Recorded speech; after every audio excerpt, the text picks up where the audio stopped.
Hello and welcome to Access Chat. It's maybe taken us a few years to finally get Hector on the show, but we're really pleased to have you here. So welcome, Hector Minto, Accessibility Evangelist for rest of world, I think it is now, isn't it, for Microsoft. So really pleased to have you.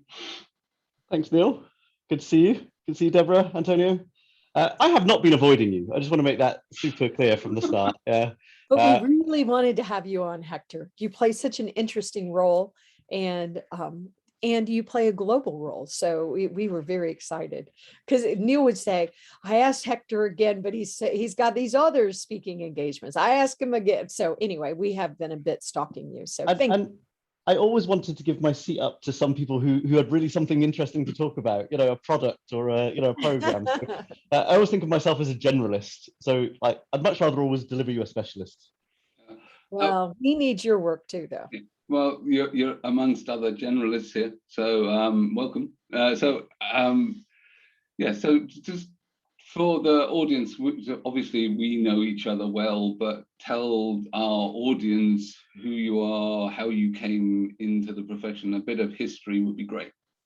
No problem. So hi everyone, I'm Hector Minto. I'm the lead accessibility evangelist at Microsoft, and my role is essentially to scale confidence on disability inclusion and accessibility at Microsoft around the globe with all of our teams and our offices, and do a ton of customer engagement, government engagement, essentially subject matter expert on disability inclusion and accessibility. I've done nothing else my entire career. I spent 25 years working in technology and disability, working all the way up from the very earliest page turners for people with physical disabilities through to light writers. I don't know if you remember those or come across those, they're still around. Typing keyboards for people who are nonverbal, AAC.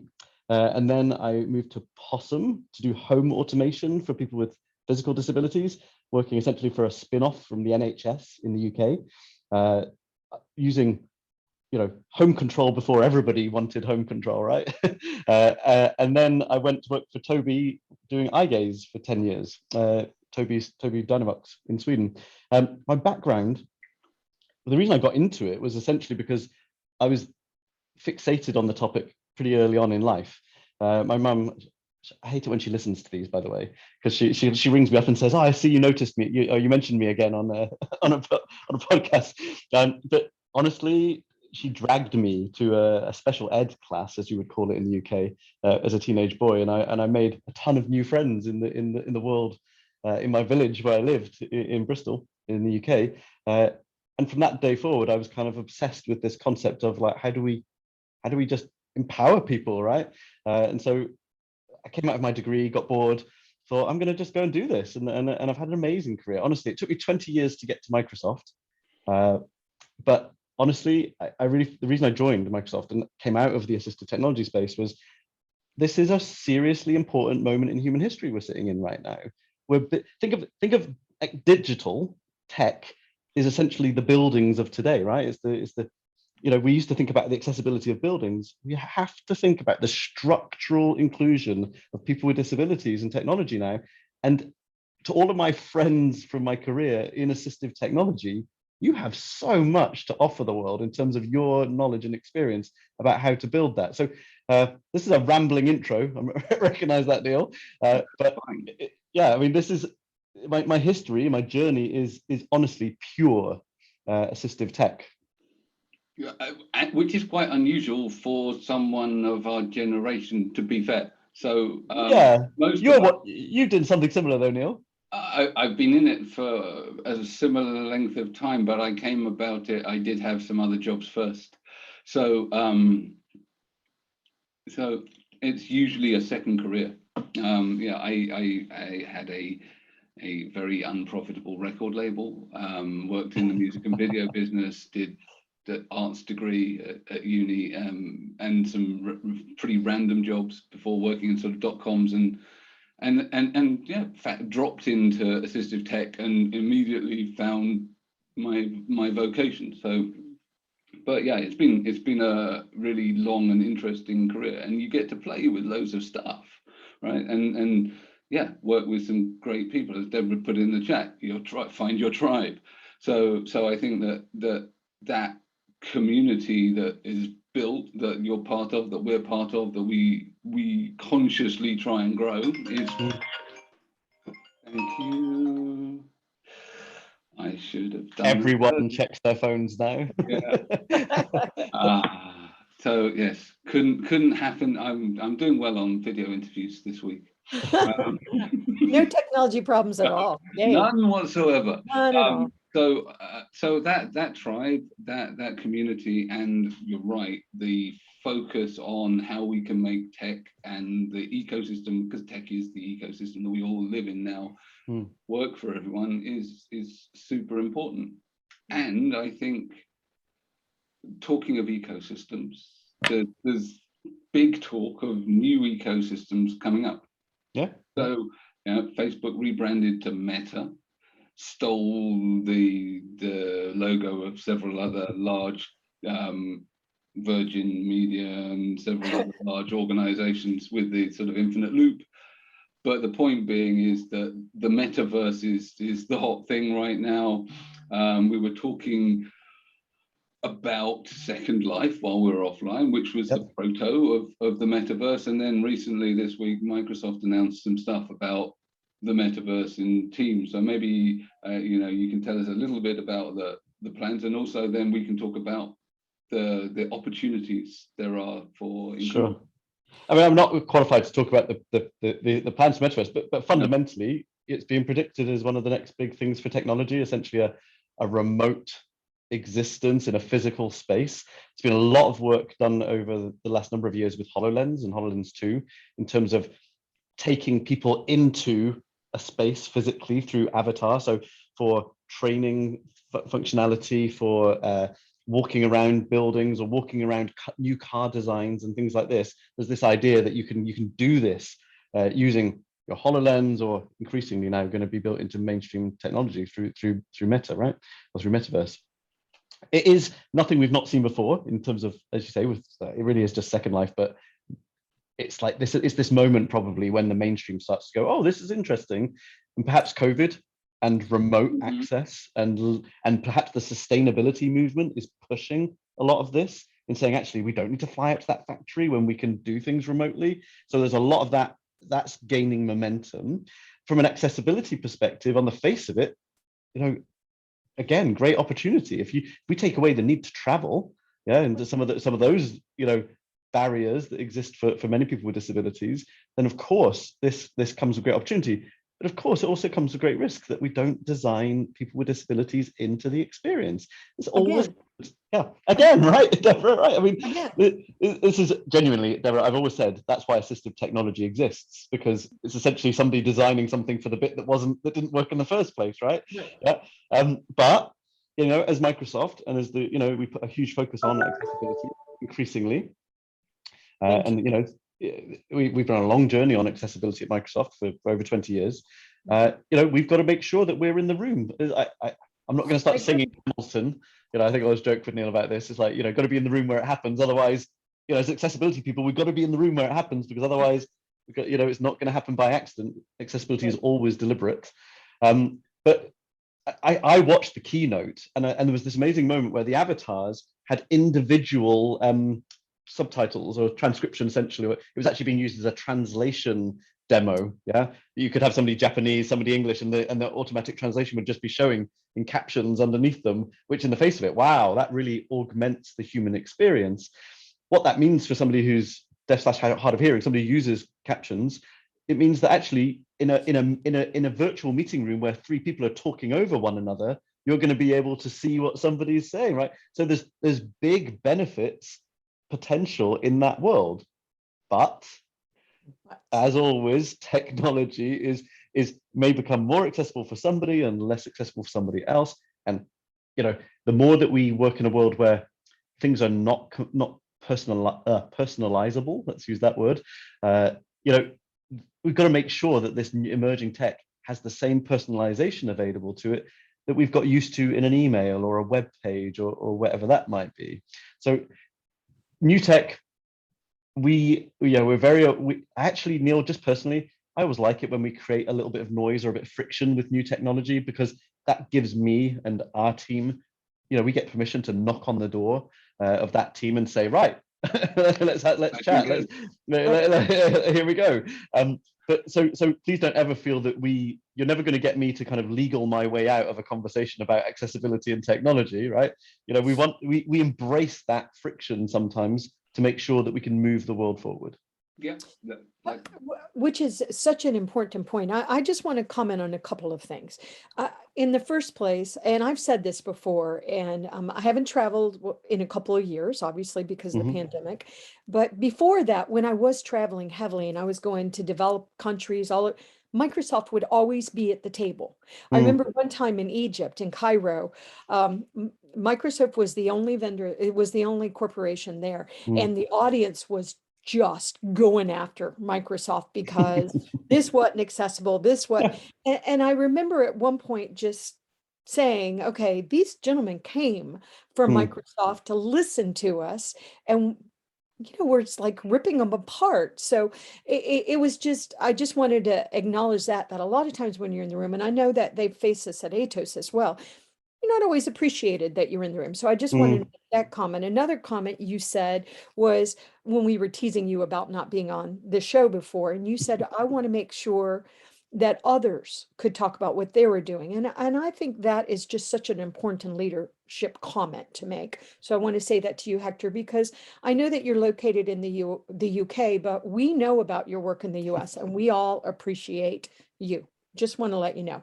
But at the same time, the Second Life comment that came up. I know my daughter with Down syndrome really loves Second Life and Sims, but at the same time, I have a sister that I didn't grow up with that also loved Second Life. But what she did was she actually started using it as her first life, and she really stopped engaging with the family because she didn't like who she was in real life. She still doesn't, and I love her so much, but she doesn't see what I see when I look at her. So I'm curious about, because I know we've been working on stuff like this as society for years and years. So you're putting all the pieces together, and I agree with you, Hector. We can't build anything anymore that's not accessible. I was talking yesterday to the IEEE and they said, give us one word. And I said, accessibility. What the heck? Accessibility improves it for all of us. But there is a pretty significant mental health aspect associated with everything going online. And I know you can't solve all these problems, but I was just wondering if we could explore that a little bit too. Yeah, and so every technology can be used can lead to negative impact. The whole one of my lines is when somebody says to me, "What's assistive technology?" and I always say, "Well, what's non-assistive technology?" Isn't the whole point of technology is that it assists us as humans? I always think of assistive technology in our world is just diverse assistive technology. Yeah, it's like that should really be how we describe it. Yeah, but technology will always do harm and do good, and how do we focus it on doing good? And actually, how do we ensure that we're tackling the harm that any technology does in the world, right? So I totally agree with you. I have personal disability in my family, and so my brother's autistic. He spends, I would argue, too much time at home on a computer compared to what I want him to do. Now, that's not my decision to make, that's his decision to make, right? But the whole point here is if there are remote worlds where people can just lose themselves in, of course that we've got to actually say, as a society, what do we want as people?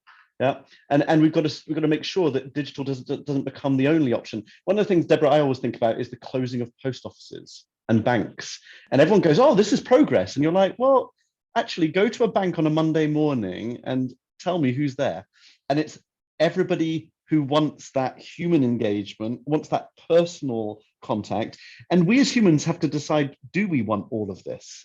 Actually, on the face of it, we absolutely want everything to be easy, right, or assistive. But actually, society, we benefit from human interaction. I'm in the office today for the first time in a long time. And I've been first team meeting with 20-30 people in the room. So nice to see people, but the casual progress I made with people is probably more important than some of the Teams calls that I've been having for diaried meetings. So look, everyone says, oh, good, we can just do everything remotely. But what do we miss out on when we do it? Society, frankly, is dealing with exactly that challenge right now. But I get where you're coming from, Deborah. We've got to give people options. We should never remove options without careful thought. Would be the thing. It's a bit, that film WALL-E, when all the humans have evolved and everyone's going around on the kind of little pods. And they don't move anymore because they're essentially just plugged into their screens the whole time. Jokingly, isn't it? That's kind of like where we're heading, right? In many regards. I think I think I'm starting to see already is people really benefit from human touch, right? Human interaction. Yes. You're gonna continue to do that.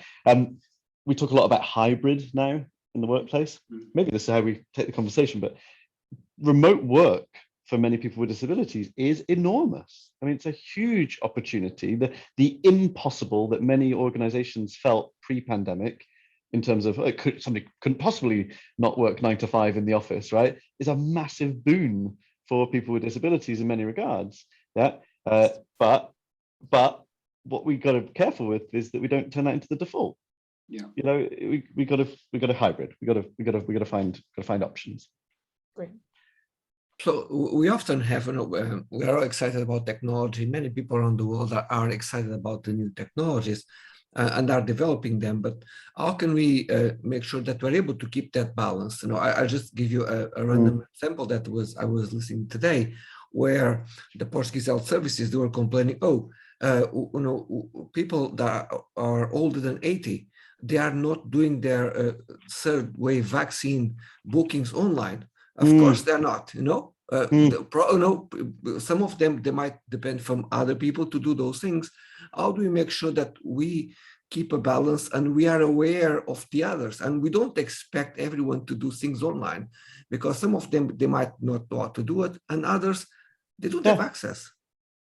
So this all boils down to representation. I feel like I have to say the same thing again and again and again. The fact is that the 80-year-olds are not represented in the people building that project out, right? They're not in the workplace more often than not, right? And this is exactly, honestly, people think accessibility is so complicated. It's not.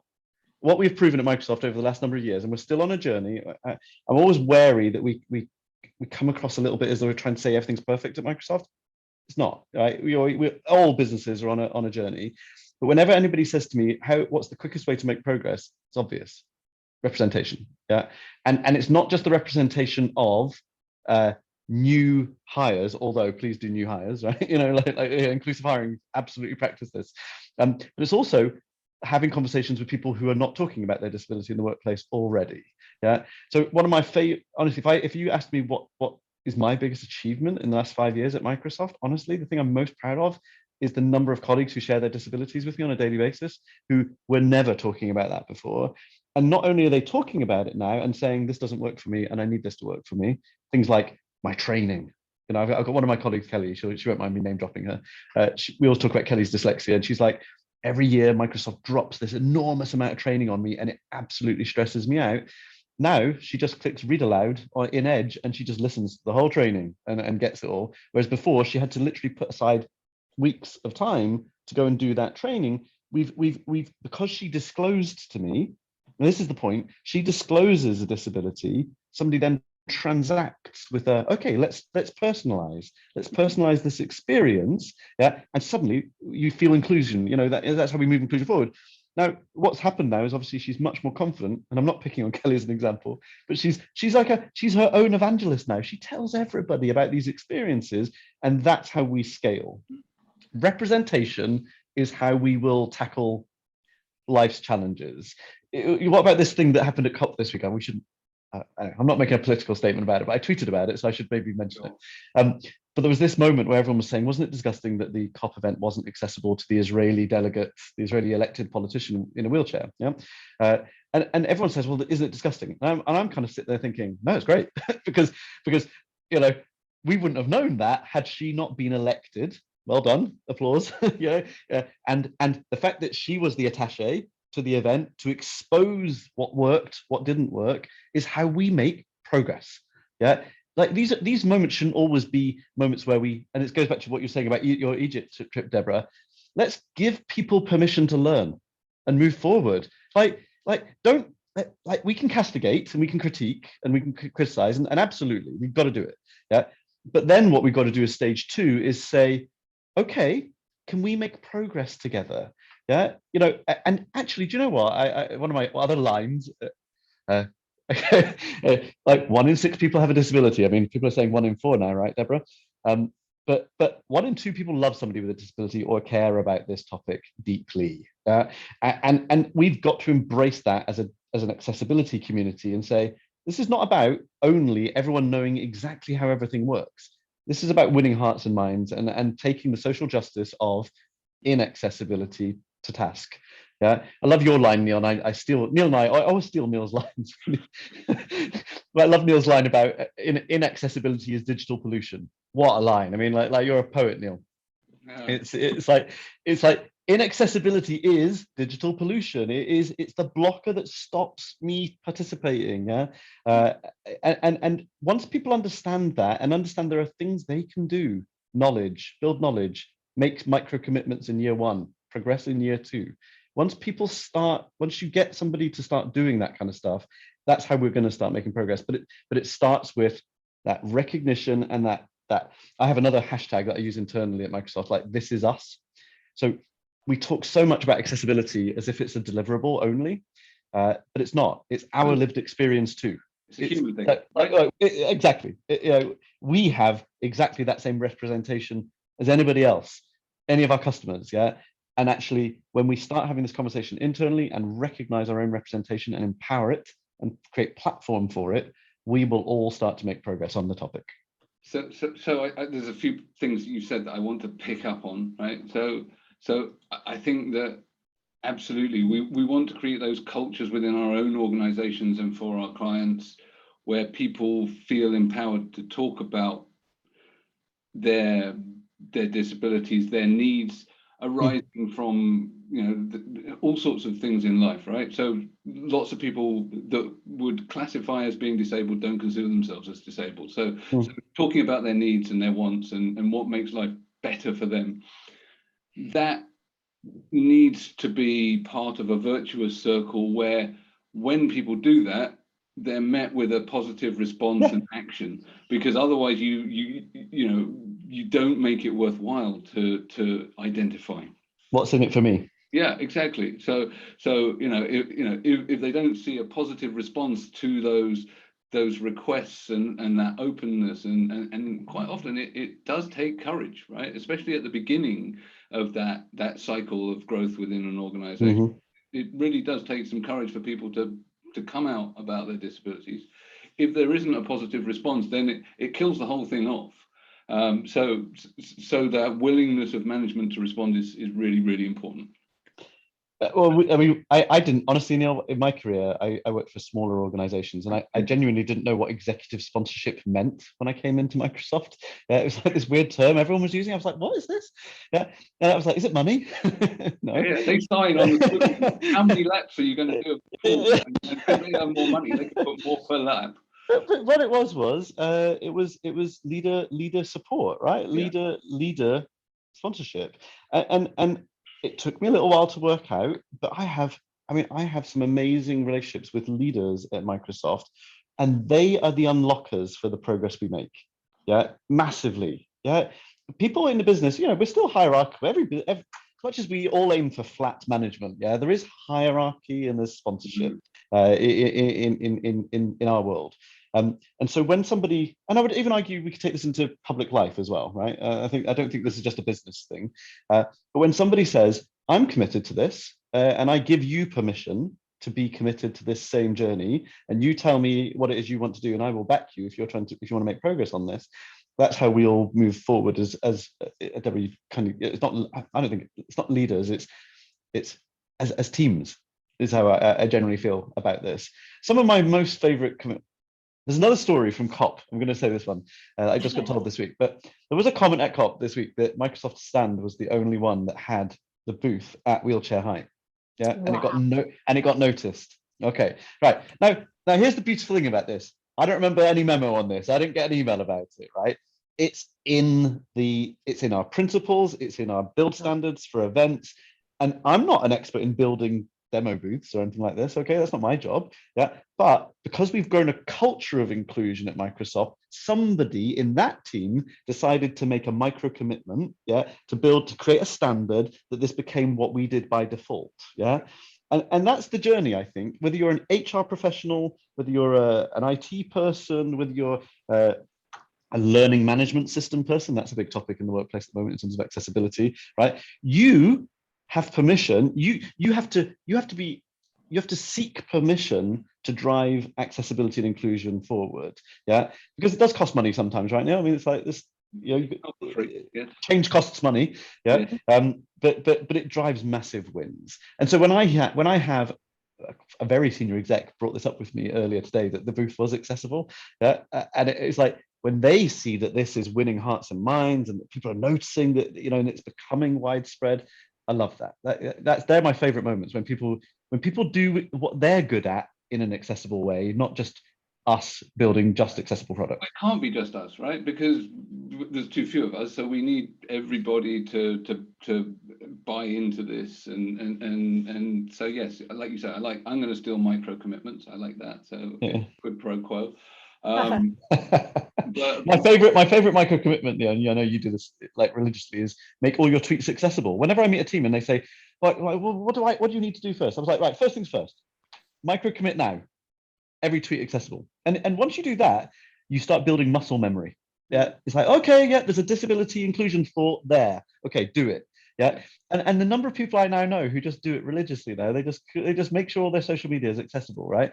And they know that occasionally I'm going to get the whip out and crack it if I see that they miss one. Yeah. Okay. So there's always stick on accessibility as well, right? But actually, what they're doing is whether they realize it or not, is they're just building up, as I call it, muscle memory to do something deliberate and inclusive. And then that probably weaves into something else that they do. The other one I always tell people is your email footer. Go and check your email footer now, if you're watching this, and run it through the accessibility checker, and then make your template accessible. Because just that one thing means that you're putting out less pollution, Neil, right? Into the ecosystem. So we had that micro commitment. So we have a thing that helps you create an email footer, a corporate, compliant with our branding email footer. And you can choose the various different corporate logos and the LinkedIn stuff. And when they designed it with alt text in the images and all of this kind of stuff. So that if you use our corporate footer creator, it should be accessible by default. There you go.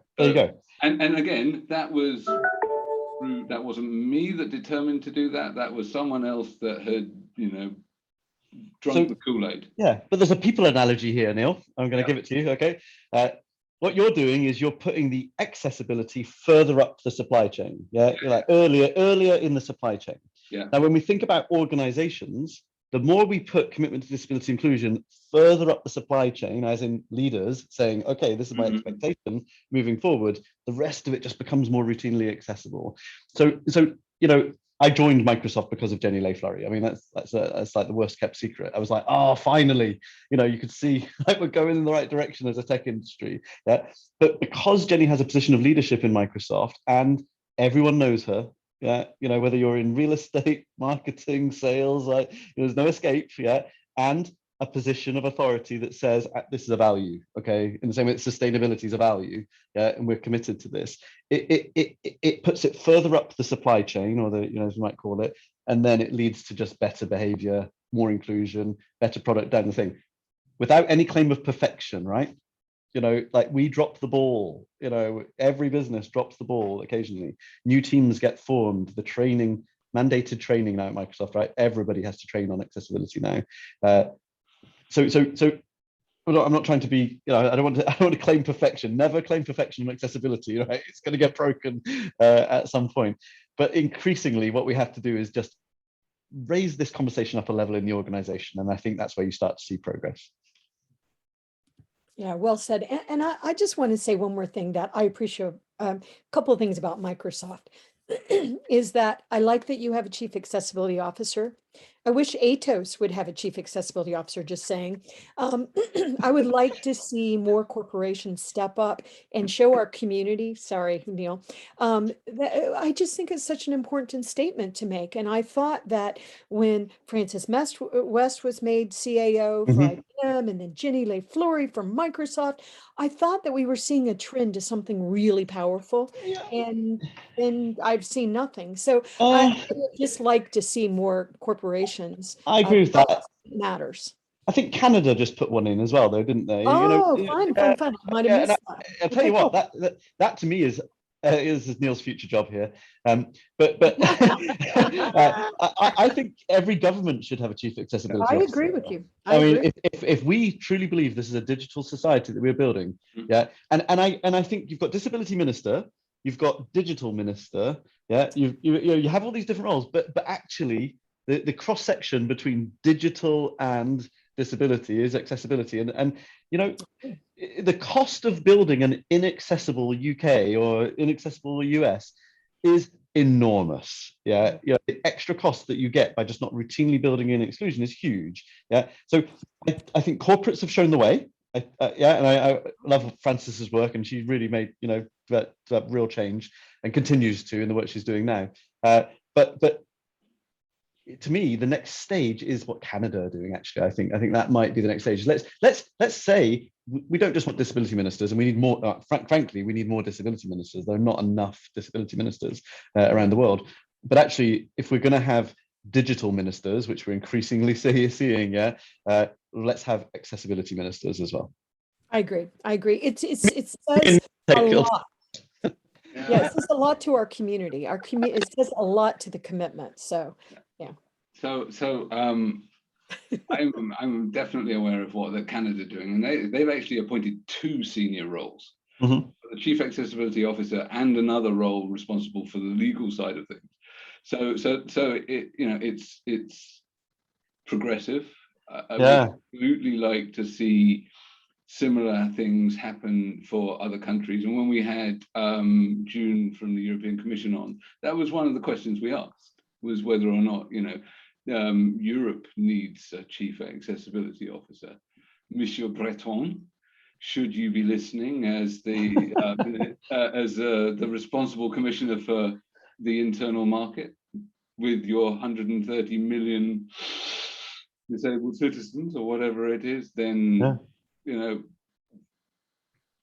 put it out there. So I think that there's definitely significant need for growth still. All organizations still are massively imperfect when it comes to accessibility. By the way, my social media is imperfect too. Thanks for putting me on a pedestal. I had a load of legacy stuff on a platform that didn't support it. I've turned that platform off. And we made a conscious decision to move to a platform that costs a lot more money and takes quite a bit more work, but it does support accessibility. So we're on that journey, and we're walking that path. I think I wanted to just circle back a little bit to the metaverse quickly before we finish. We were talking about personalization and the potential and all of this stuff. So Second Life and people living in it. Now, some people really benefit from the freedom that they get from living a different and alternative life. By the way, Second Life still has 1 million monthly active users and $500 million spent in transactions yearly. Amazing. So if we think about the potential of the metaverse, if it goes to the kind of scale that Mark Zuckerberg or Satya Nadella are thinking about, then the worth of this thing is enormous. But at the same time, I'm bringing it back to the day-to-day sort of working environment. And you talked about the need for proximity, because it's so much nicer seeing people in the flesh. Antonio and I were playing around with some of this tech a little while back, and Antonio had one of these avatars that connects into your camera, that captures your reactions and tries to be quite realistic. And after about 2 minutes, my brain shut down. Now, I mean, I'm ADHD and I process things slightly differently, but there would be quite a large number of people like me where the cognitive load of some of this stuff is tremendous. And some of that can be solved as we remove latency, because what it is there is a delay going on, and also tech will improve so that it gets better at understanding reactions. But in the meantime, we need to find ways to enable people not to be overwhelmed by it. So again, it's coming back to that whole sort of conscious design of allowing people preferences within systems. There are websites that do the same thing to you though, right now? Yeah, I mean, there are some.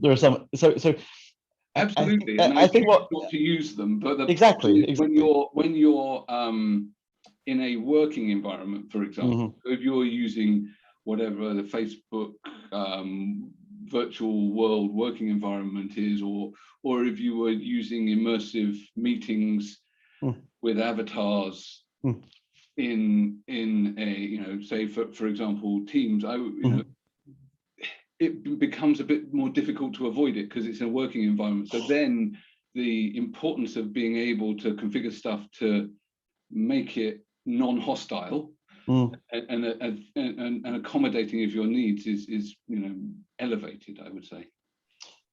Yeah, it just keep coming back to this thing of representation. We've got, there's no prediction, is there, on what the rate of adoption is going to be on this? No. Yeah. My eldest loves his Oculus, by the way. And he still loves his Xbox, right? Right.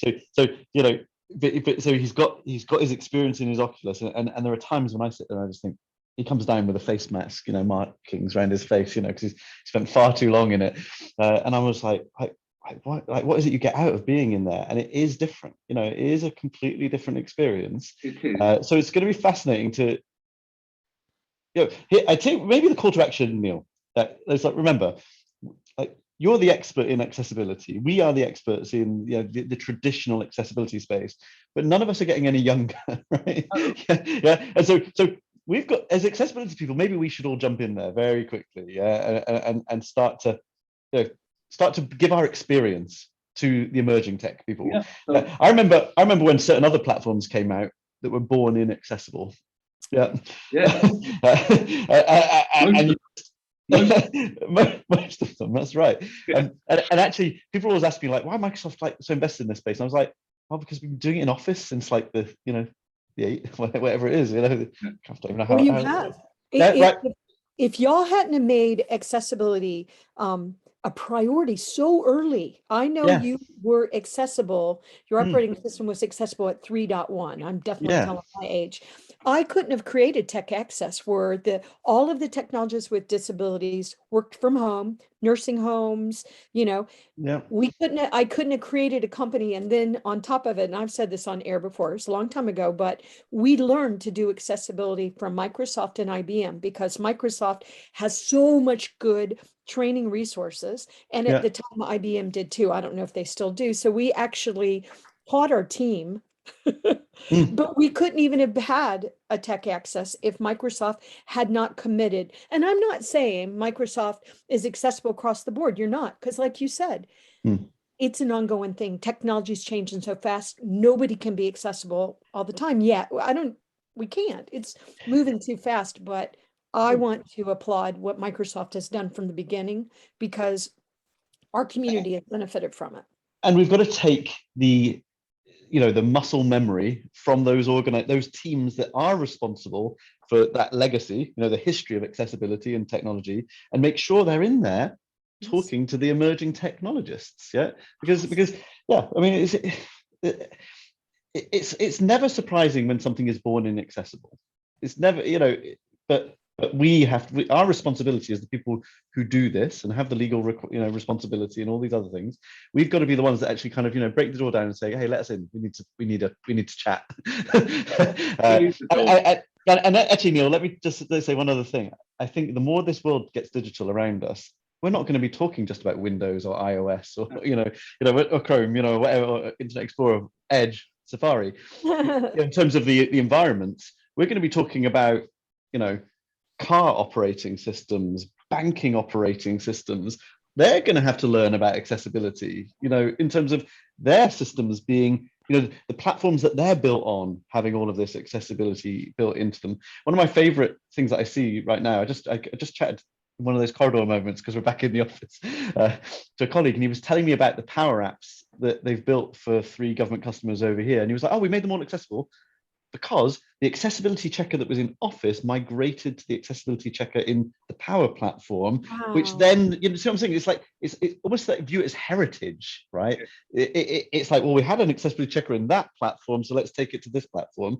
Well, we're going to need it in, you know, vehicle operating systems, right? You know, I was talking to you about, you know, blind folk are going to be driving cars in 10 I years. know, I You know. know, I mean, My so daughter will get to drive. right, Down there's here. going to need to be a screen reader functionality built into that, right? You know, and all this kind of stuff. So going back to kind of us as assistive technologists and accessibility professionals, we're going to be really important moving forward, right? And it's not just going to be in tech companies. We're going to be in clothing companies. We're going to be in car companies. Yeah. We're going to be everywhere. That's the hope. Yeah, no, and I see it too. It's always an interesting and engaging conversation, and we can go on for hours. Unfortunately, we've gone over our time. Sorry. Not surprised. No, it was a No, powerful. absolutely. But we need to thank our friends Barclays Access, Microlink, and MyClearText for keeping us on air and captioned and accessible. Hector will join you on Twitter on Tuesday. Really look forward to it. It's always a pleasure. Thanks all.